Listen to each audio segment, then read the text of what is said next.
Kota tanpa buku. Pernahkah kau ke toko buku, perpustakaan, atau taman bacaan? Tidakkah kau merasa istimewa ketika berada di dalamnya? Di sekelilingmu ada berbagai tokoh dari dunia nyata dan khayal, tempat yang pernah kau kunjungi dan yang belum. Informasi dan cerita dari masa lalu, masa kini, dan masa depan, semua berpadu, semua berada dalam genggamanmu. Saat berada di antara buku, tidakkah kau merasa menjadi raja dan ratu? Ruang dan waktu seolah menyatu tanpa batas. Kau bisa terbang, melintasi sekat negara, dan melewati berbagai zaman.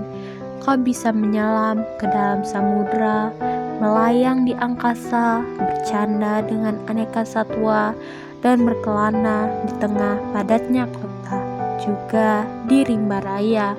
Kau tahu, buku adalah jendela dunia, kunci pengetahuan, dan pintu wawasan. Muhammad Hatta, sang proklamator, berkata, "Aku rela dipenjara asalkan bersama buku, karena dengan buku aku bebas." Melalui buku, manusia terbebas dari ketidaktahuan.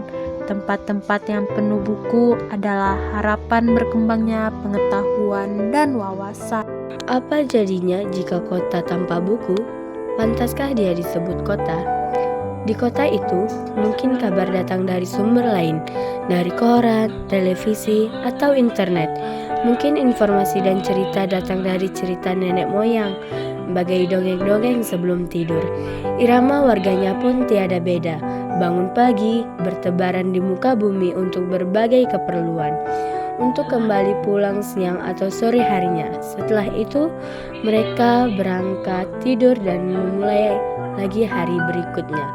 Semua serupa. Di kota itu mungkin ada bangunan bernama perpustakaan. Di dalamnya, buku-buku berderet dalam rak yang tak terjamah. Tiada tangan meraih dan membuka halaman demi halaman dengan sukacita. Mungkin juga ada tumpukan buku di sudut-sudut sekolah yang sepi dan berdebu. Jarang dikunjungi, jarang dibaca. Buku-buku di sana teronggok tanpa nyawa. Bagaimana dengan kotamu? Mungkin kau tinggal di tengah kota yang megah, atau di gang sempit, di desa terpencil, di sisi pesisir, atau di kaki gunung. Adakah perpustakaan, taman bacaan, atau toko buku di dekat rumahmu? Jika ada, apakah tempat itu menjadi wadah berkumpulnya anak-anak dan warga? Menjadi pusat berkembangnya wawasan dan pengetahuan, atau hanya menjadi pajangan? Maukah kau menjadi orang yang menghidupkannya? Kau bisa mengunjunginya dan mengajak teman-teman membaca atau berbagi cerita di sana.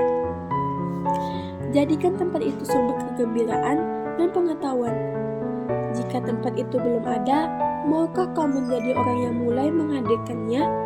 Kau bisa memulainya dari sebuah sudut di teras rumahmu. Ajak teman-temanmu memulai langkah baru. Jangan biarkan waktu berlalu tanpa buku. Siapapun dirimu, bersahabatlah dengan buku. Dia akan menjadi teman setiamu sepanjang waktu.